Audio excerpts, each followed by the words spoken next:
This is Daily Blast Live. We're talking about what you're talking about. Get real. You all ready for this? Dun dun dun dun. No. Y'all, just stop. This is a sham.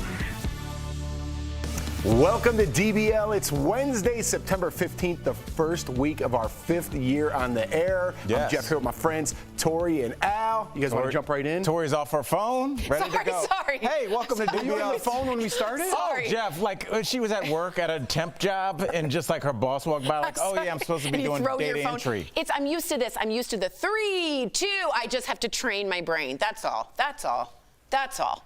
Oh, wow. All right. Britney Spears shocked her fans by deleting her Instagram account yesterday. Say it ain't so, Britney. Britney is still in the middle of a bitter conservatorship battle with her dad, Jamie. So the next hearing for the case is 2 weeks away. But Britney reassured her fans on Twitter, writing that she is just taking a break to celebrate her engagement, but will be back soon. So Britney has been posting some photos of Instagram lately, pretty racy photos, and some are wondering if Britney deleting her account ahead of her upcoming hearing was planned. Probably a good idea to maybe not have these photos around in the courtroom. I would just think as soon as you get a lawyer, anything that you have going on there, like stop doing that. Whatever it is, whether it's your Instagram, whether it's you giving interviews, they would have you stop doing that. And I mean, when you're in a situation like this conservatorship where we are discussing like how fit you are to take care of yourself, which is a good thing, we should also have a fair way to judge you. And unfortunately, people will look at those and maybe prejudge going into the trial. So I think that's why they shut it down.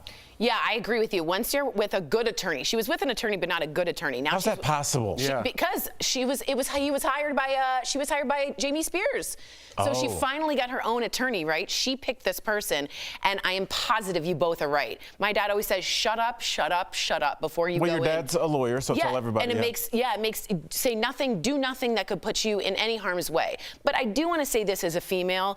It bothers me and rubs me the wrong way that like mental health is being compared to like allowing her sexuality. I don't love that those two are put together. I get it, that it might influence a judge, but I don't love that Britney on her own terms is finally feeling sexually free and proud of her body and body image, and people are like, ooh, that looks a little crazy.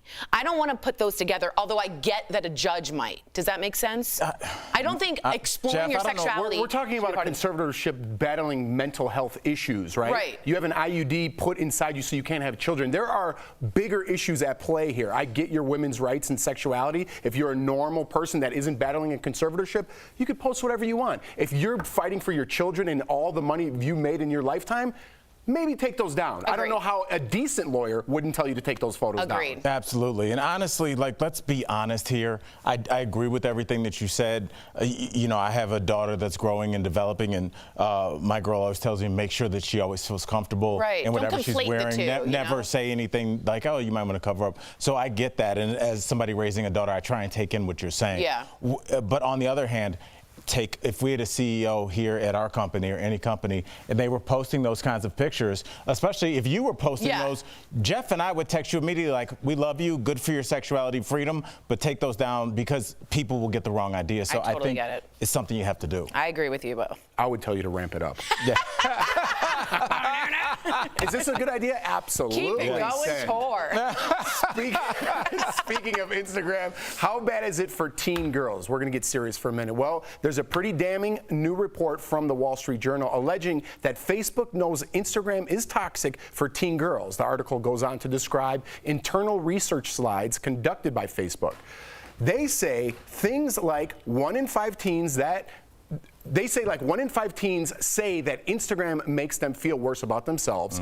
Again, teens who struggle with mental health say Instagram makes it worse, and the perfect image, feeling attractive, and having enough money are the most likely to have started on Instagram. So about 22 million teens log onto Instagram daily in the U.S. Just the US. Publicly, Facebook has maintained that social media apps that connect people are good for your mental health. Good for their branding, I would say. Maybe not so much their mental health. Right. Probably not good for their mental health. But I'll say this, Tori, there is a way. I think, especially as adults, parental figures, figures of authority, telling our daughters not to use Instagram, first of all, is wrong. we can't do that because we wouldn't tell our sons that. But I think maybe if we gave them some coaching on how to use it, there's a lot of positivity, hashtags that empower them, hashtags that show them tips, hashtags that show them about things that are outside of the way you look. Like I know it sounds crazy. Yeah, you can just I remember this, and I want to hear what you say. I remember I was talking to my buddy, and I was like, I think I'm over Instagram. I can't see one more, model standing on the beach. And he was like, I felt the same way, so I deleted it, and I started following chefs and software engineers and graphic designers. I was like, oh, you can do that. Yeah. You can just change your feed. Choose your route. Right, so yeah. Yeah. It reminds me of that. I don't know if you all remember this. When they asked the head of Philip Morris and the tobacco CEOs, do you think that nicotine is addictive or not? Do you think it's addictive? And they all stood there and said they don't think it's addictive. And it was this shot that was like ridiculous. For Mark Zuckerberg to say that he thinks it's fine, Facebook owns Instagram, by the way, is a complete lie. He doesn't let his own kids on it. He says in Congress that I've limited the amount of time my kids get screen time. People in Silicon Valley know how bad it is. They're keeping their kids from it. That should be trickled down to our families. It's not their job to raise your child, though, Tori. Whose responsibility is it? If they know that this is now, listen to this, 6% of American teens who are suicidal said Instagram was the reason. 13% of British teens who were reported suicidal said it was Instagram that caused it. When is it their responsibility to say, nicotine is addictive, this is bad? Enough. So are we getting rid of everything? What about fast food? How about there be maybe an age limit, or they come up with more regulations? I know that's going to put people off, but if you're having suicidal thoughts, that's lives.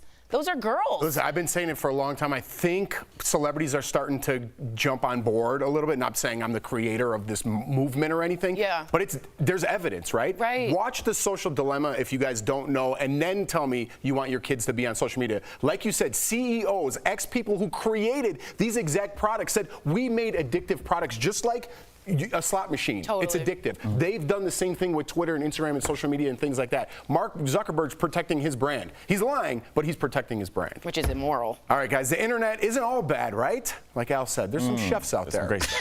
Check out this video. Really? It's cool. Check out this video Ryan Reynolds posted to TikTok, taking on a viral internet singing challenge with a little help from a friend.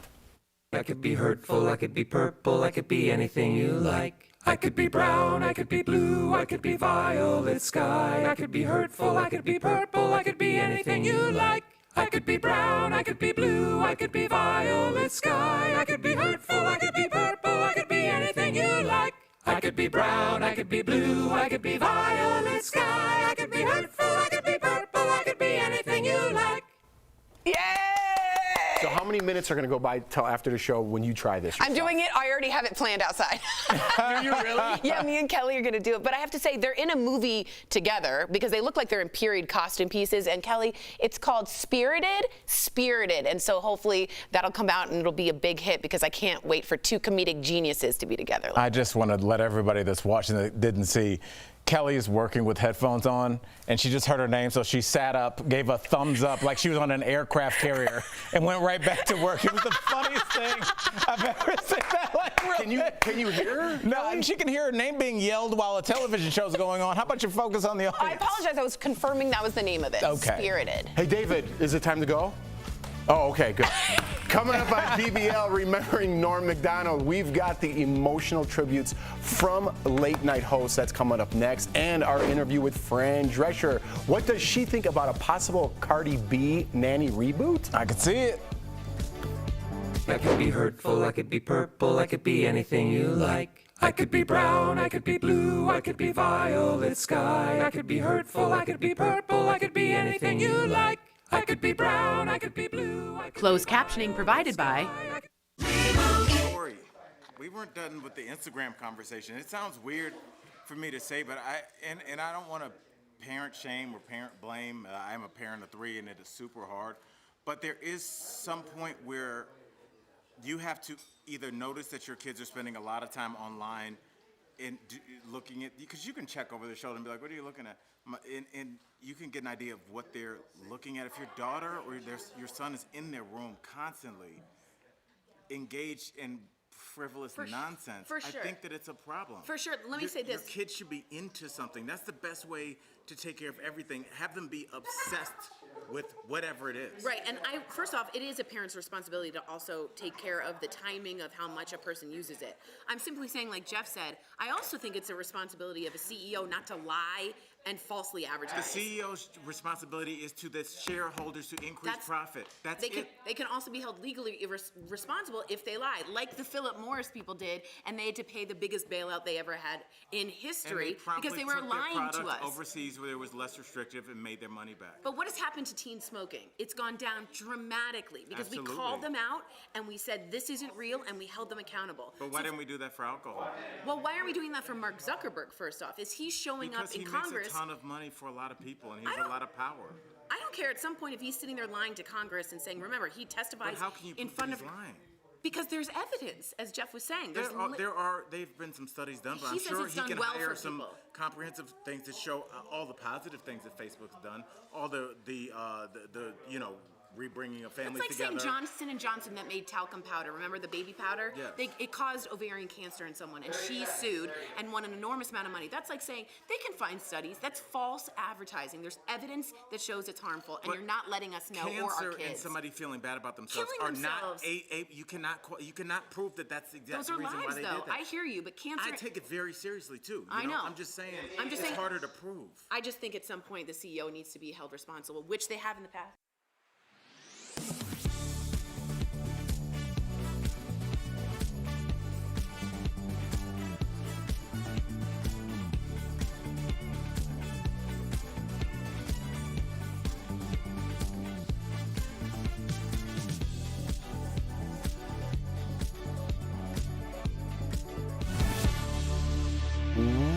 Welcome back to DBL. That was you almost have to intro. It was like, it was a little longer slide there. Welcome back to DBL. Tributes are pouring in for comedian Norm Macdonald, who passed away yesterday. The Canadian-born comedian was 61 and was privately battling cancer for 9 years. He was famously known for his deadpan stand-up delivery, which was put on full display as the Weekend Update anchor on SNL, and for his iconic portrayal of Burt Reynolds. Let's take a look. Mr. Reynolds, what are you doing? Yeah, I found this backstage. Oversized hat. It's funny. No, it's not. Sure it is. It's funny. It's funny because it's bigger than a normal hat. I see that. Get back to your podium. Take a look at that. Yeah, I see it. Go back to your podium. It's not funny. After news of his passing, fellow comedians like David Letterman, Conan O'Brien, and Sarah Silverman paid tribute to him on Twitter, and late-night hosts like Seth Meyers and Jimmy Fallon honored their friend as well. Take a look. He was the gold standard, and he will continue to be the gold standard. Go watch any number of Norm Macdonald things tonight because they are really, truly timeless. Rest in peace, Norm. He was a comics comic, and everyone absolutely loved him, top to bottom, and he will be missed.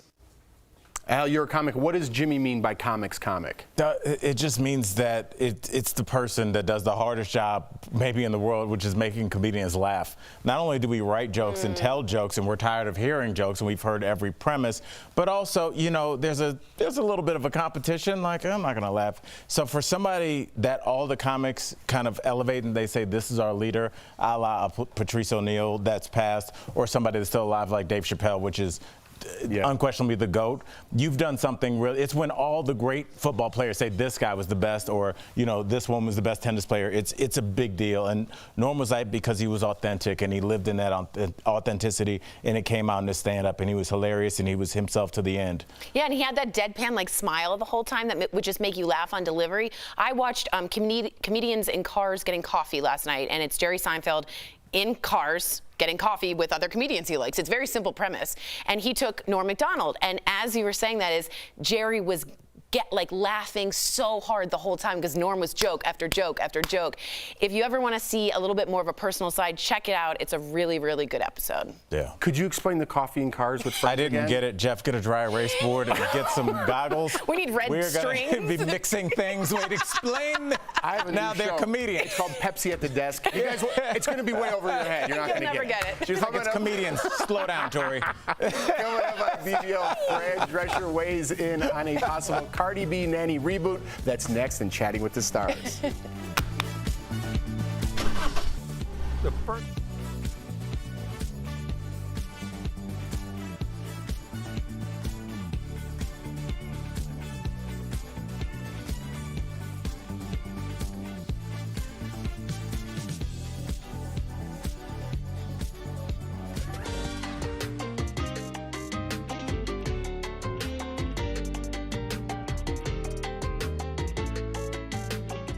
Steven Spielberg's West Side Story trailer is out, and there is no brown face. Progress.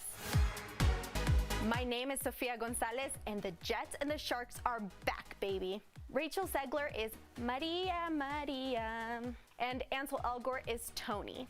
And the Hispanic cast is actually Hispanic. It only took 60 years, Hollywood. Good job. Just in time for Hispanic Heritage Month, which actually starts today. That includes everyone who derives from a country of Spanish descent. So grab your cafecito and turn on your TV every day until October 15th, because here at DBL, we'll be highlighting influential Hispanic people throughout, like Rita Moreno from the OG West Side Story, who actually won an Emmy, a Grammy, an Oscar, a Tony. And if you have someone in mind, leave us a comment and let us know.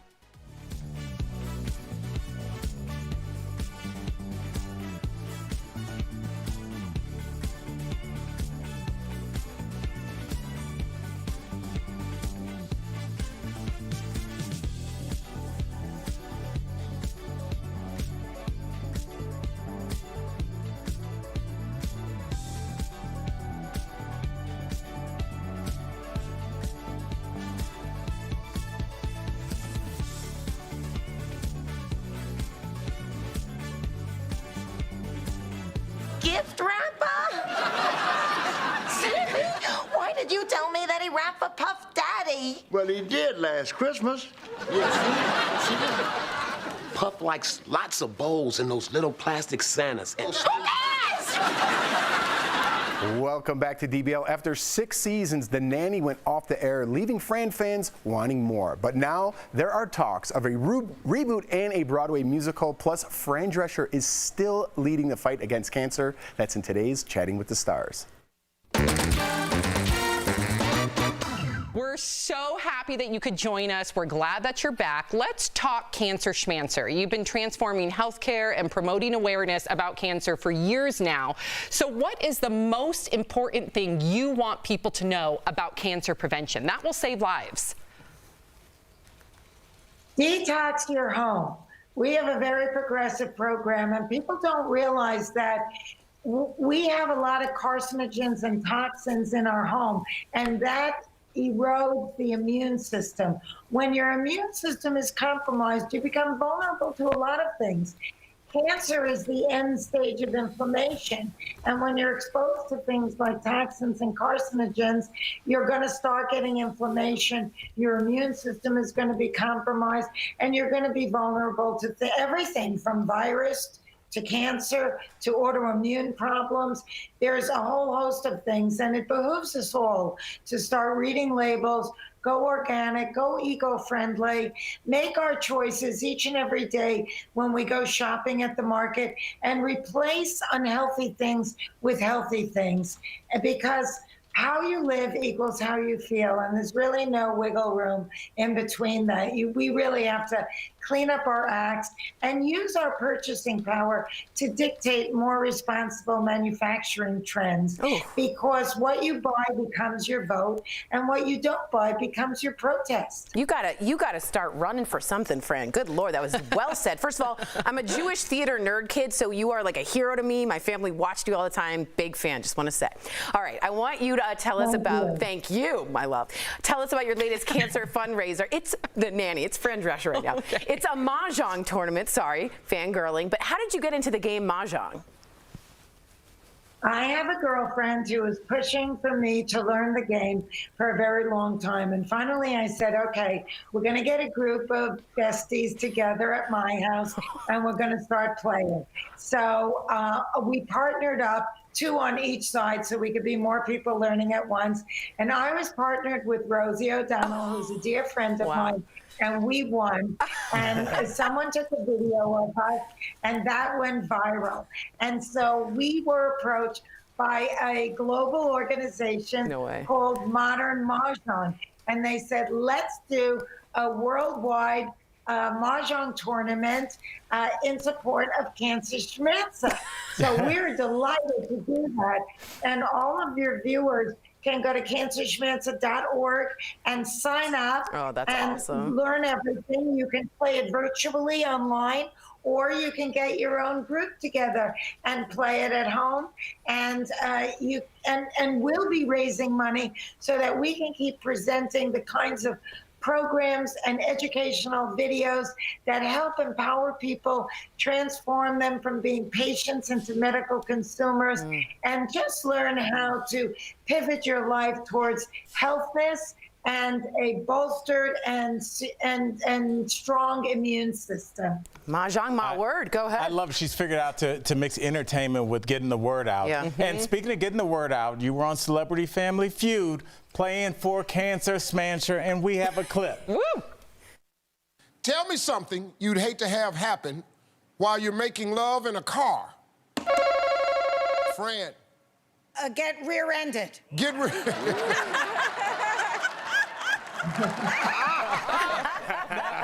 Now, did that just come out? Were you trying to make us laugh, or did that just come out of you? Well, I said it, and then I realized this is funny. She realizes. So, Fran, I wanted to pay you a compliment. You look absolutely beautiful. Last time we talked, I didn't get a chance to talk to you about that, but I just wanted to tell you that from maybe back in the day, I had a little crush and maybe I still do. Maybe I still do. All right, but let's get to the nanny.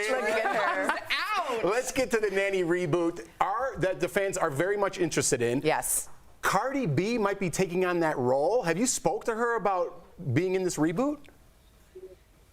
That's something that I said I thought would be a good way to go.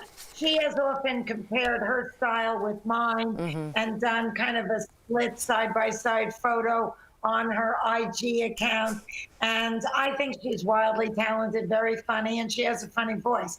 So one of the ideas that I had that we've been bantering about when we're ready to move forward is possibly doing a updated version of it, bringing it into the 21st century and including a lot more people of color.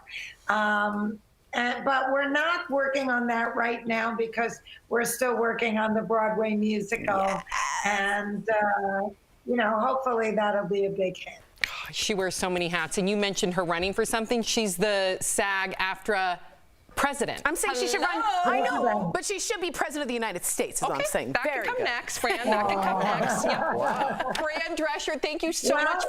This is how Ronald Reagan started. Amen, sister. There we go. Thank you for joining us. DBL Nation, you can donate to Cancer Schmancer by texting the word Fran to 44321, or of course, visit cancerschmancer.org. We appreciate you. We'll be right back. Bye, Fran. Good to see you. Thank you all. Be well. Promotional consideration is brought to you by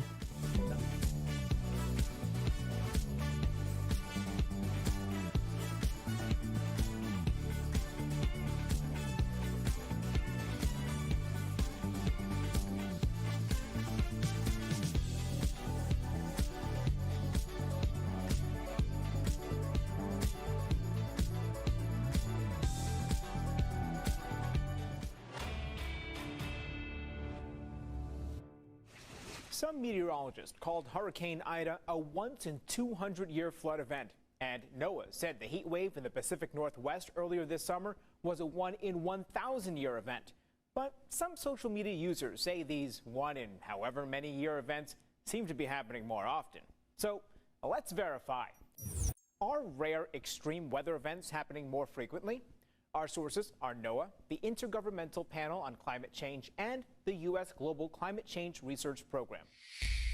Part of the confusion stems from the definition of a 100-year storm. NOAA says that doesn't mean a storm that hits every 100 years, but instead a storm that has a 1% chance of happening in a given year. The odds are based on past records and don't account for climate change that we're seeing today. One way NOAA tracks the impact of storms is whether they cause more than $1 billion in damage adjusted for inflation. In the 1980s, there were less than 3 costly storms each year. That jumped to nearly 13 in the 2010s and 22 in 2020 alone. AccuWeather estimates Ida caused $95 billion in damage, making it one of the costliest storms of this century. So it's true, rare extreme weather events are happening more frequently, and we'll likely see more 1 in 100-year storms in the future because that statistic doesn't account for the continued impact of climate change. With your Verify, I'm Brandon Lewis.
I love the breaks here at DBL. Welcome back to DBL. It's hurricane season, and for the first time, we're seeing storms hit places that don't typically experience hurricanes, leaving residents to deal with the aftermath on their own without proper insurance.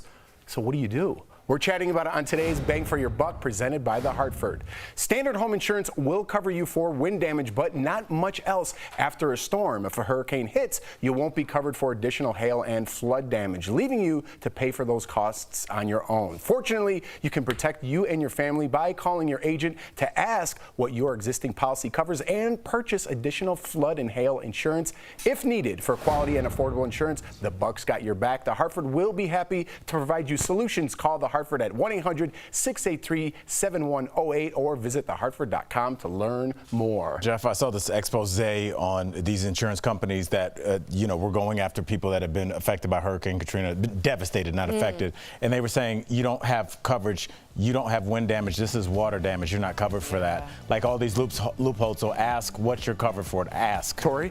Expose, great word. We gotta go. See?